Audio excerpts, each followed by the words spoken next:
El Kybalión, los misterios de Hermes, tres iniciados. Capítulo 1. La filosofía hermética.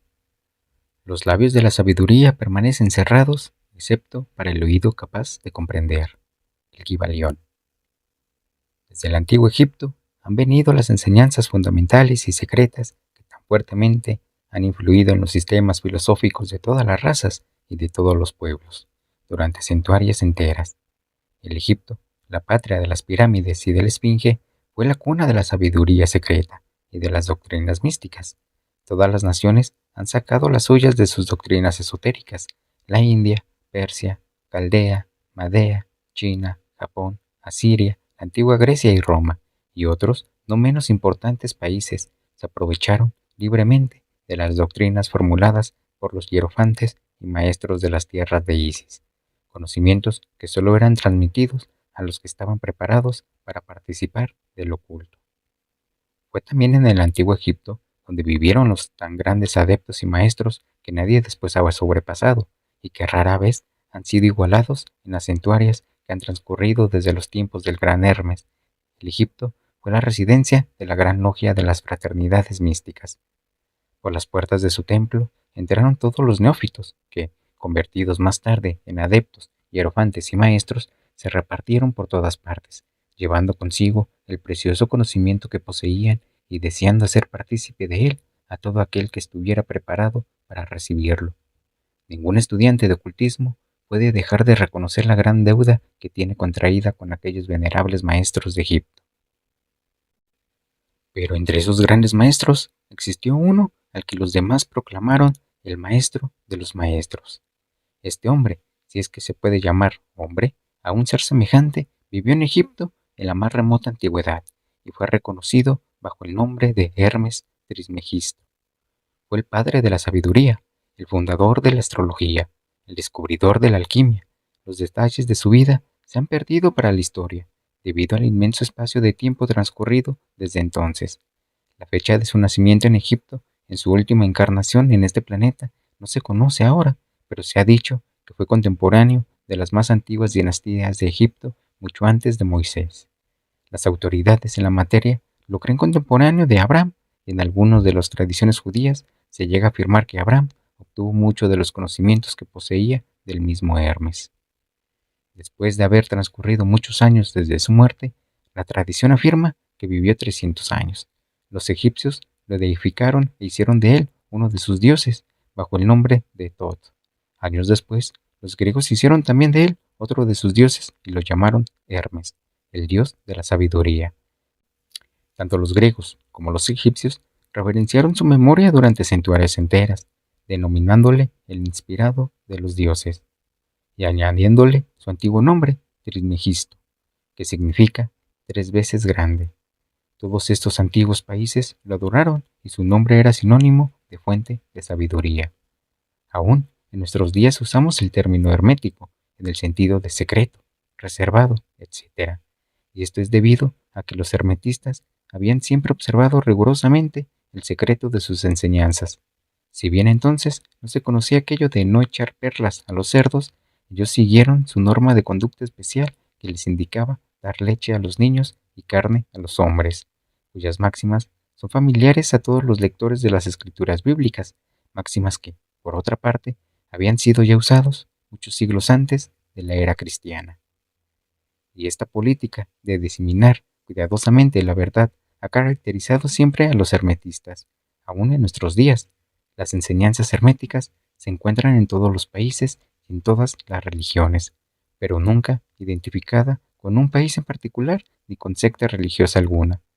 Esto es debido a la predica que los antiguos instructores hicieron para evitar que la doctrina secreta se cristalizara en un credo. La sabiduría de esta medida salta a la vista de todos los estudiantes de historia.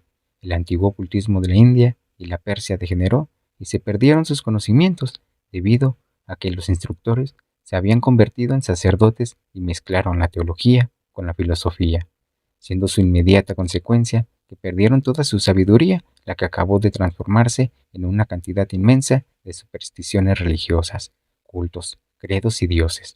Lo mismo pasó con las enseñanzas herméticas de los gnósticos cristianos, enseñanzas que se perdieron por el tiempo de Constantino, quien mancilló la filosofía mezclándola con la teología, y la Iglesia cristiana perdió entonces su verdadera esencia y espíritu, viéndose obligada a andar a ciegas durante varios siglos, sin que hasta ahora haya encontrado su camino, observándose actualmente que la Iglesia cristiana está luchando nuevamente por aproximarse a sus antiguas enseñanzas místicas.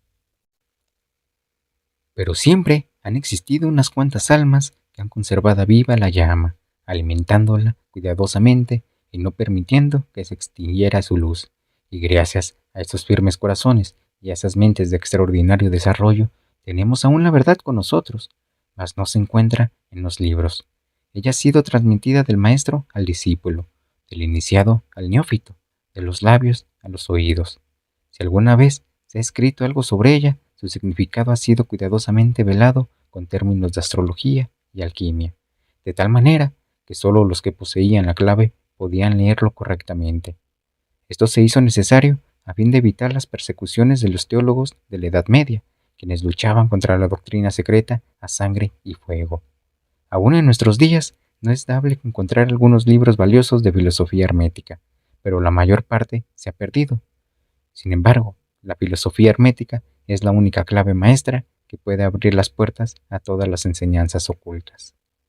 En los primeros tiempos existió una compilación de ciertas doctrinas herméticas que eran las bases fundamentales de toda la doctrina secreta y que habían sido, hasta entonces, transmitidas del instructor al estudiante, compilación que fue conocida bajo el nombre de El Kybalión, cuyo exacto significado se perdió durante centenares de años. Sin embargo, algunos que han recibido sus máximas de los labios a los oídos las comprenden y las conocen.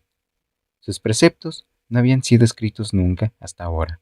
Son simplemente una serie de máximas y axiomas que luego eran explicados y ampliados por los iniciados.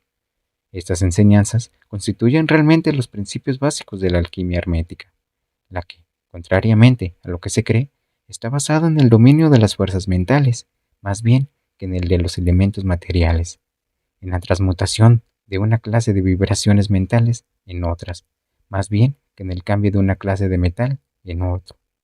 La leyenda acerca de la piedra filosofal que convertía todos los metales en oro era una alegoría relativa a la filosofía hermética, alegoría que era perfectamente comprendida por todos los discípulos del verdadero hermetismo. En esta horita invitamos a nuestros estudiantes a examinar las enseñanzas herméticas tal como fueron expuestas en el Kybalión, explicadas y ampliadas por nosotros, humildes estudiantes de las mismas, que si bien llevamos el título de iniciados somos, sin embargo, simples discípulos a los pies de Hermes, el maestro. Transcribimos aquí muchas de las máximas y preceptos del Kybalión, acompañadas por explicaciones y comentarios que creemos ayudarán a hacer más fácilmente comprensibles esas enseñanzas por los hombres modernos, especialmente teniendo en cuenta que el texto original ha sido velado a propósito con términos obscuros y desconcertantes. Las máximas originales, axiomas y preceptos del Kybalión están impresos en otro tipo de letra. Esperamos que los lectores de esta obra sacarán tanto provecho del estudio de sus páginas como lo han sacado otros que han pasado antes por el mismo sendero que conduce a la maestría desde los tiempos de Hermes Trismegisto, el maestro de los maestros, el 3 veces grande. Hasta ahora, dice el Kybalión. Donde quiera que estén las huellas del maestro, allí los oídos del que está pronto por recibir sus enseñanzas se abren de par en par. Cuando el oído es capaz de oír, entonces vienen los labios que han de llenarlo con sabiduría. De manera que, de acuerdo con lo indicado, este libro solo atraerá la atención de los que están preparados para recibirlo, y recíprocamente, cuando el estudiante esté preparado para recibir la verdad, entonces este libro llegará a él. El principio hermético de causa y efecto, en su aspecto de ley de atracción, llevará a los oídos junto a los labios y el libro junto al discípulo.